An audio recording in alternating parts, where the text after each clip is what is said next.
Sharing his success story, our next speaker is Mr. Dilip Padhya, Chairman and Managing Director, Ami Castor and Derivatives Limited. Please welcome him with a round of applause.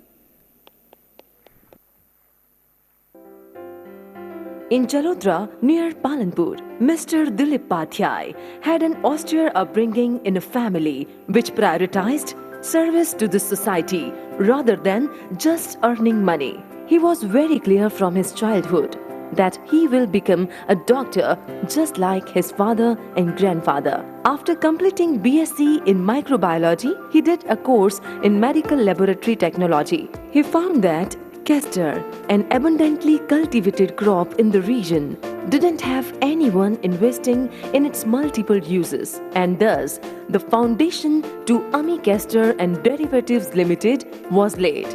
But the journey wasn't easy. GIDC અમારી first choice હતી એટલે અમે જીઆઈડીસીમાં આવ્યા.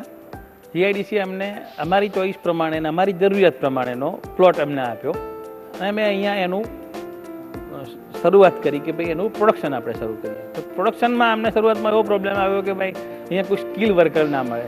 બરોડા, અંકલેશ્વર એ સાઈડથી થોડાક માણસો અમે લઈ આવ્યા અને અહીંયા અમારા માણસોને અમે ટ્રેન કર્યા. જ્યારે ફેક્ટરી શરૂ કરી ત્યારે અમે 10 માણસથી આ ફેક્ટરી શરૂ કરેલી.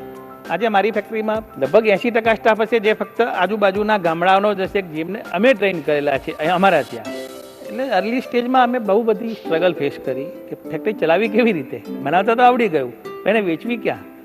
તો પહેલાં તો શું છે કે એ લોકો અમને સ્વીકારવા તૈયાર નહોતા કોઈ કે ભાઈ નહીં, તમારી ક્વોલિટી સારી નહીં હોય, તમે ટાઈમલી ડિલિવરી નહીં કરી શકો, સર્વિસ નહીં આપી શકો, અને આ તો કોમોડિટી છે ને ભાવમાં જો ફ્લક્ચ્યુએશન થશે તો તમે એમ કે ફૂલફિલ નહીં કરો. એટલે શરૂઆતમાં તો અમને બહુ સંઘર્ષ કરવો પડ્યો. અમે એમને એશ્યોરન્સ આપતા ગયા કે ભાઈ તમે અમારું એક કન્ટેનર લો, તમને જો ના ફાવે તો તમે અમને પૈસા નહીં આપતા. પણ લકેલી શું છે કે ધીમે ધીમે કરતાં અમારી ચેન ગોઠવાતી ગઈ અને ધીમે ધીમે એમાં ડેવલપ કરતા ગયા. આજે અમે 10 પ્રોડક્ટ અહીંયા બનાવીએ છીએ, જે શરૂઆતમાં અમે 1 કે 2 જ પ્રોડક્ટથી શરૂ કરેલું. 98-99માં અમે જ્યારે એક્સપોર્ટ કરવાની શરૂઆત કરી ત્યારે થોડાક કન્ટેનરથી શરૂઆત કરી હતી અને એ વર્ષે પહેલા વર્ષે અમારું ટર્નઓવર 1 કરોડ રૂપિયાનું હતું અને 10 કે 20 કન્ટેનર હતા. Over a period of time આજે અમે એને 100 કરોડ ક્રોસ કરી ગયા છીએ. Ami caters to over 40 countries across North America, Europe, Middle East and Australia. The manufacturing plant at Chandisar GIDC near Palanpur is indigenously designed to create best quality oleochemicals which are environment friendly. આની સાથે સાથે અમે શું છે કે social responsibility પણ અમે ભૂલ્યા નથી કે આજુબાજુની આંગણવાડીમાં ભણતા જેટલા પણ સ્ટુડન્ટ છે એમને પોષણક્ષમ આહાર મળે એવો ગુજરાત સરકારનો કાર્યક્રમ ચાલે તો એની અંદર અમે કોન્ટ્રીબ્યુટ થઈ અને એમને એના પેકેટ્સ તૈયાર કરીને આપીએ છીએ. છોકરાઓને તિથિ ભોજન આપીએ છીએ, ગરીબ બાળકોને પુસ્તકને એનું વિતરણ કરીએ છીએ. Mr. Dilip Padhya is an inspiration to not only entrepreneurs but people from every walks of life.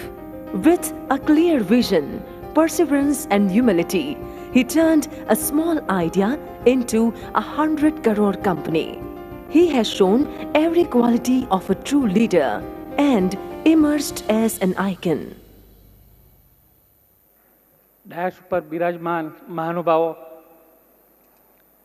ગુજરાતના દૂર દૂરથી આવેલા મારા વહાલા અને જેમને પોતાનો કિંમતી સમય આજે આપી અને પણ પોતે આજે અહીંયા જે કંઈ મિત્રો બેઠા છે એ બધાને મારા સત પ્રણામ.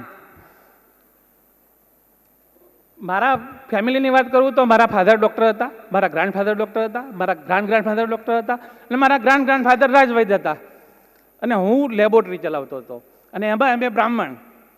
એટલે ઇન્ડસ્ટ્રીઝ કરવાનો વિચાર તો ભૂલથી ના આવે, કારણ કે અમારા માટે ચોપડીમાં જ લખેલું આવે કે ભાઈ ગામ હતું અને મેં ગરીબ બ્રાહ્મણ રહેતો હતો, એટલે ઇન્ડસ્ટ્રીઝની વાત તો આવે જ નહીં. પણ પેલું લેબોરેટરીમાં લોકોના લોહીમાં કોલેસ્ટ્રોલને ટ્રાયગ્લિસરાઇડ ચેક કરતાં એમ થયું કે ભાઈ આપણા એરિયામાં કેસ્ટર બહુ થાય છે ને કેસ્ટર ખૂબ બધું એક્સપોર્ટ થાય છે ને એ બધી પ્રોડક્ટ બનીને પાછી આખા વર્લ્ડમાં વેચાય છે. તો એ કેસ્ટરમાંથી એના ટ્રાયગ્લિસરાઇડ જુદા પાડી અને એની ફેટી એસિડ બનાવી અને વેચવાનો પ્રયત્ન કર્યો. ફેટી એસિડ તો બની ગયા, વેચવું ક્યાં? ઇન્ડિયામાં માર્કેટ હતું નહીં. ફોરેન જ્યારે તપાસ કરી તો ખબર પડી કે ભાઈ દુનિયાના બધા જ દેશો આ પ્રોડક્ટ બનાવે છે, એમની સામે ટકવું કેવી રીતે?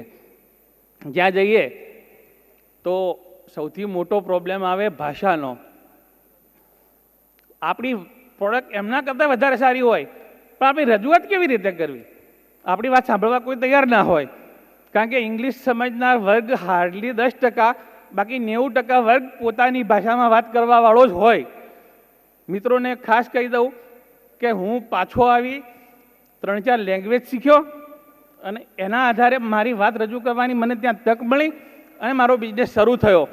તો અહીંયા બેઠેલા જેટલા બી એન્ટરપ્રિનર છે, જેટલા બી મિત્રો છે, જેમને પણ બિઝનેસ કરવો છે, એમને મારી ખાસ સલાહ આપીશ કે તમે એક્સપોર્ટ કરવા માગતા હો, જે કન્ટ્રીમાં કરવા માગતા હો, એટલીસ્ટ 4 કે 5 ભાષા ના આવડે તો એની કસ્ટમ કેમ છો આપણે કહીએ છીએ કે ગુડ મોર્નિંગ કહીએ છીએ કે નમસ્કાર કહીએ છીએ, એટલું આવડશે તો તમને તમારી વાત રજૂ કરવાનો મોકો મળશે અને તમારી સફળતામાં આગળ વધશો. ઇન્ડિયામાં ધંધો કરતા હો તો ભારત મોટો દેશ છે, વિશાળ દેશ છે, ભાતની ભાષાઓ છે. તમે 3-4 ભાષા જો સાઉથની શીખી લેશો તો ત્યાં પણ ધંધો કરવા માટે બહુ ઇઝી થશે. બટ અમારી સફળતામાં જો સૌથી મોટી વાત હોય તો લેંગ્વેજ, કે જે 4-5 લેંગ્વેજના કારણે મને એક પ્લેટફોર્મ મળ્યું. 1 કરોડથી શરૂ કરેલી કંપની આજે 40 દેશોમાં કામ કરીએ છીએ અને કંપનીનું ટર્નઓવર લગભગ 200 કરોડ સુધી પહોંચાડી દીધેલું છે. હું તમને એક નાનકડી સ્ટોરીથી વાત કરીશ કે આપણે બધા ભણી ગયેલા સસલો અને કાચબો. સસલું સૂઈ જાય છે અને કાચબો દોડી જાય છે અને રેસ જીતી જાય છે. આ જૂના જમાનાની વાત છે. મોરલ ઓફ ધી સ્ટોરી એ હતું કે ભાઈ slow and steady is better. હવે મિત્રો સમય બદલાઈ ગયો છે, સ્ટોરી બદલાઈ ગઈ છે. સસલાને એમ થયું કે ભાઈ હું કેમ હારી ગયો, મારું એનાલિસિસ કરવું પડશે. એને વિચાર કર્યો, ઓવર કોન્ફિડન્ટ, નોટ કન્સિસ્ટન્સ. એને સસલાને કાચબાને ફરી ચેલેન્જ કર્યું કે આપણે રેસ ફરી લગાડીએ.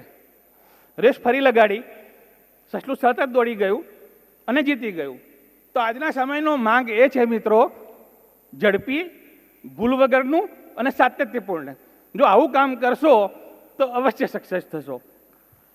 હજી સ્ટોરીનો એન્ડ આવ્યો નથી મિત્રો, ત્રીજી સ્ટોરી શરૂ થાય છે. કાચબાએ એમ કહ્યું કે ભાઈ આપણે આ ફરી રેસ લગાડવી છે, પણ એનો રૂટ જરાક બીજો હશે. એટલે એમને નક્કી કર્યું, ઓકે, સસલાએ હા પાડી દીધી, ફિનિશ લાઈન એ જ હતી, પણ રૂટ બીજો હતો. દોડ શરૂ થઈ, સસલું આગળ હતું, ત્યાં જઈને જોયું તો એક નદી હતી અને નદીની સામે પાર ફિનિશ લાઈન હતી. નદીમાં જવું કેવી રીતે? કાચબો આવ્યો, નદી તરી અને જતો રહ્યો અને ફિનિશ લાઈન જઈ અને રેસ જીતી લીધી. મોરલ ઓફ ધી સ્ટોરી, તમને જે ફાવે, તમને જે ગમે, તમે જે કરી શકો એ પ્રોડક્ટ કરશો તો સફળતા ચોક્કસ મળશે. હજી સ્ટોરીનો એન્ડ આવ્યો નથી મિત્રો, ચોથી સ્ટોરી શરૂ થાય છે. સસલો અને કાચબો બંને મિત્રો બની જાય. એમ કે આપણે ફરી રેસ લગાડવી છે. ફરી રેસ ચાલુ થાય. ગ્રાઉન્ડનો ભાગ હતો, ત્યાં સસલાએ કાચબાને બેસાડી દીધો. નદી આવી ત્યાં કાચબાએ સસલાને બેસાડી દીધું. પાછું ગ્રાઉન્ડ આવ્યું એટલે સસલાએ કાચબાને બેસાડી દીધો અને રેસ આરામથી જીતી ગયા.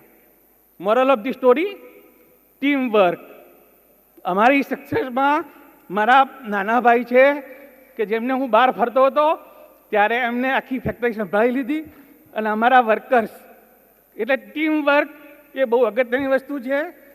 આ સક્સેસના 4 મંત્રો છે.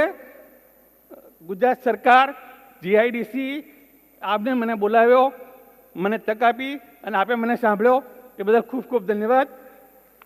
સર્વે ભવંતુ સુખી, સર્વે ભવંતુ નિરામય. જય પરશુરામ, ભારત માતા કી જય. જય જય ગરવી Gujarat. Thank you so much, Mr. Padya.